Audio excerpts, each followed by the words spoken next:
Hello students. तो आज हमारा यहाँ पे टॉपिक है हीमोफीलिया। तो हीमोफीलिया जो होता है ना, ये एक डिज़ीज़ होता है जिसके अंदर जिन पेशेंट को ये डिज़ीज़ होता है उनका जो ब्लड है वो स्टॉप नहीं होता है। ठीक है। तो हीमोफीलिया जो सबसे पहले जॉन्स ओटो ने 1803 में डिस्कवर किया था। और इसे और हम लोग क्या बोलते हैं, ब्लीडर डिजीज़। क्यों ब्लीडर डिजीज़? क्योंकि इसमें क्या हो रही है, ब्लीडिंग स्टॉप नहीं होती है, इसलिए हम इसे ब्लीडर डिजीज़ भी कहते हैं। और इसमें जो पेशेंट है, अगर किसको ये हीमोफीलिया हो जाए तो उस पेशेंट को, जो इफ़ेक्टेड पेशेंट है उसका जो ब्लड है ना वो क्लॉटिंग नहीं कर पा रहा है। मतलब अगर कहीं पे चोट लगी है तो वो क्लॉट नहीं बना पाएगा और उसका ब्लड जो है वो इसी तरीके से रिसता रहेगा, मतलब रिलीज़ होता रहेगा बॉडी में से। और अगर कहीं उनके बहुत ज़्यादा बड़ी चोट लग जाए, गहरी चोट लग जाए, तो उस कंडीशन में उनका जो ब्लड है वो स्टॉप ही नहीं हो पाता है और इवन उनकी डेथ भी कॉज हो जाती है। ठीक है। और ये कॉज करता है रिसेसिव सेक्स लिंक जीन के साथ, जिसे हम लोग यहाँ पे एच के साथ रिप्रेजेंट करते हैं, क्योंकि हीमोफीलिया है तो एच के साथ रिप्रेजेंट किया जाएगा। और ये सेक्स लिंक्ड क्रोमोसोम के ऊपर प्रेजेंट होता है। ठीक है। अब हीमोफीलिया की भी दो टाइप होती हैं यहाँ पे, haemophilia A, haemophilia B. Haemophilia A जो होता है due to the deficiency in clotting factor 8 and it is most common. सबसे ज़्यादा कॉमनली क्या होता है, हीमोफीलिया ए होता है, जो कि क्लॉटिंग फैक्टर 8 की वजह से होता है। और ये जो क्लॉटिंग फैक्टर है बी 9 की वजह से होता है।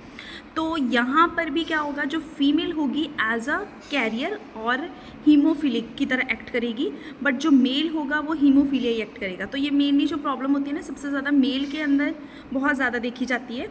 फीमेल हमेशा कैरियर की तरह एक्ट करती है इसके अंदर। ठीक है। अब हम यहाँ पे इसकी कंडीशन लेंगे। ये एक कॉन्टीन्यूअस ब्लीडिंग डिजीज़ है और इसके अंदर पेशेंट की डेथ भी कॉज हो जाती है। ठीक है।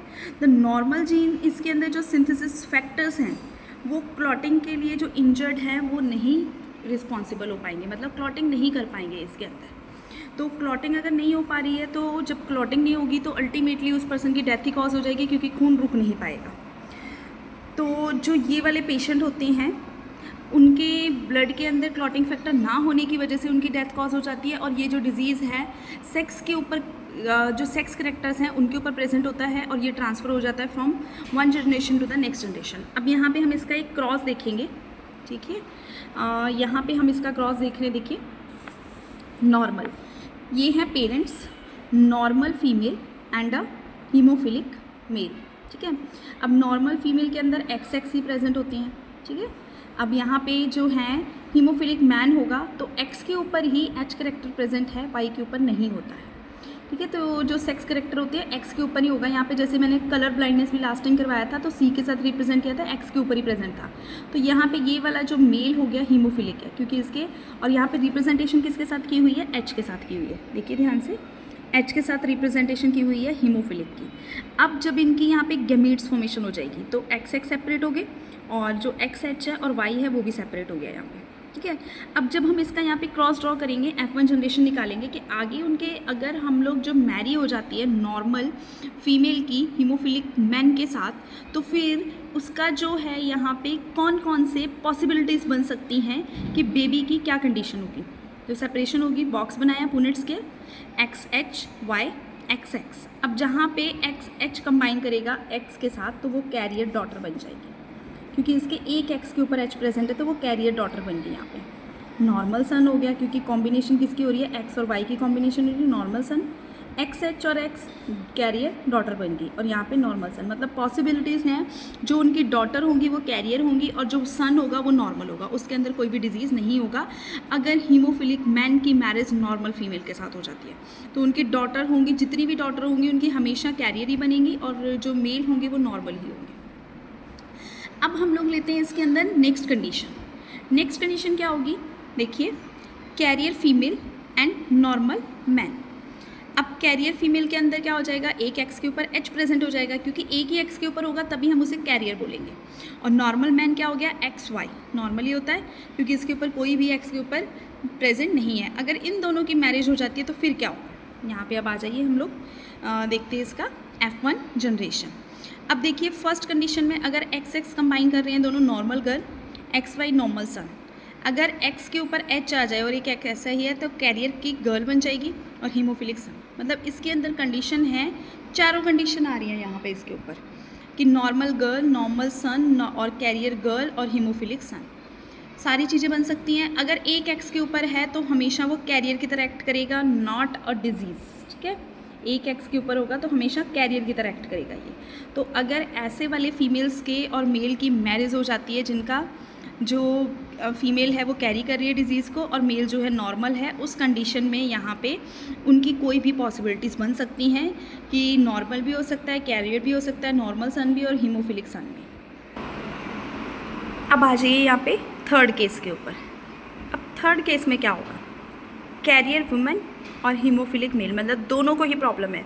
मैन जो है उसमें हीमोफिलिक है और जो वुमेन है वो क्या है, यहाँ पे कैरियर है। ठीक है, तो इस कंडीशन में अब यहाँ पे क्या बनने वाला है, अब इस कंडीशन के अंदर देखिए गैमीट्स सेपरेट आउट हो गए। यहाँ पे गैमीट्स की सेपरेशन तभी होती है जब ह्यूमंस की बॉडी के अंदर गैमेटोजेनेसिस होती है, स्पर्मेटोजेनेसिस और oogenesis होती है। उस टाइमिंग पे गैमीट्स बनती हैं, लाइक मेल के अंदर स्पर्म और फीमेल के अंदर एग की फॉर्मेशन होती है। तो जो गैमीट्स होते हैं वो उस टाइमिंग पे मियोसिस के थ्रू सेपरेट हो जाती हैं मैचुरेशन फेज़ में। ठीक है, ये मैं आपको अभी जब ह्यूमन रिप्रोडक्शन वाला चैप्टर करवाऊंगी ना तो उसमें करवाती हूँ, उसमें बताऊँगी आपको मैं। तो नेक्स्ट अब हम लोग मूव करते हैं यहाँ पे।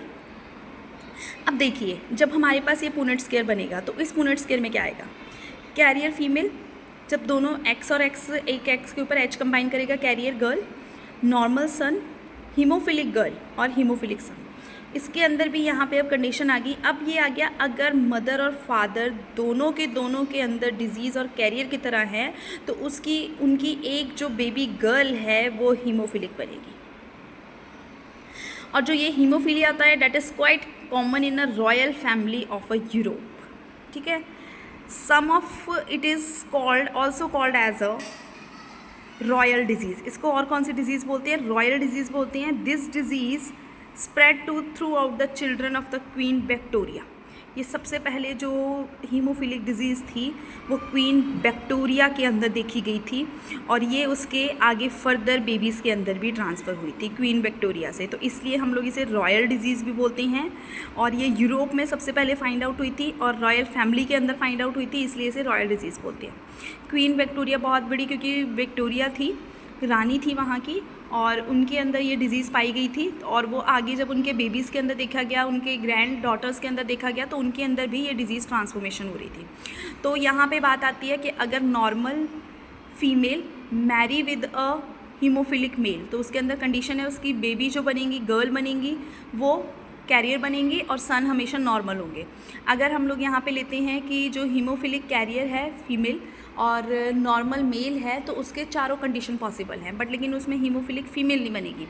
अब यहाँ पे ये कंडीशन है, अगर दोनों के अंदर डिजीज़ है, मतलब एक कैरियर है और एक डिजीज़ वाला है, तो इनके अंदर पॉसिबिलिटीज़ हैं यहाँ पे कैरियर की और नॉर्मल सन की, हीमोफिलिक गर्ल। यहाँ पे अब जो गर्ल बनेगी वो हीमोफिलिक भी बनेगी और कैरियर भी बनेगी। अगर उनकी गर्ल होती है तो डिपेंडेंसी होती है कि कौन से गैमेट्स आपस में कंबाइन करने वाले हैं और हीमोफिलिक सन।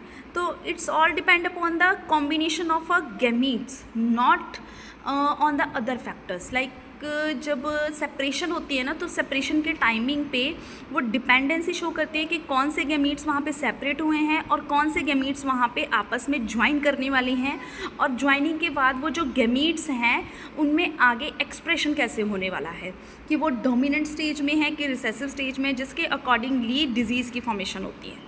तो ये हो गया हमारे यहाँ पे हीमोफिलिक। अभी तक मैंने आपको एक कलर ब्लाइंडनेस करवाया था जो कि सेक्स करेक्टर्स के ऊपर होता है, और जो हीमोफिलिक है ये भी सेक्स करेक्टर्स के ऊपर होता है, एक्स करेक्टर के ऊपर। कलर ब्लाइंडनेस भी एक्स के ऊपर प्रेजेंट है, जिसको हमने सी के साथ रिप्रेजेंट किया था, और हीमोफिलिक भी यहाँ पे एक्स करेक्टर के ऊपर प्रेजेंट है, वाई के ऊपर प्रेजेंट नहीं है। इसलिए मेल कभी भी कैरियर नहीं बनेगा, क्योंकि अगर मेल के एक एक्स के ऊपर होगी तो वो डिजीज़ वाला ही बनेगा, वो कभी भी कैरियर नहीं बन सकता है, क्योंकि फीमेल के पास दोनों एक्स हैं। अगर दोनों एक्स के ऊपर यहाँ पे एच आ गया या सी आ गया तो वो कलर ब्लाइंड हो जाएगी या हीमोफिलिक हो जाएगी। अगर उसके एक एक्स के ऊपर एच है तो वो कैरियर की तरह ही हमेशा एक्ट करेगी, कैरी करेगी वो डिजीज़ को और कैरी करके घूमेगी और आगे फर्दर ट्रांसफॉर्मेशन के लिए हेल्प करेगी।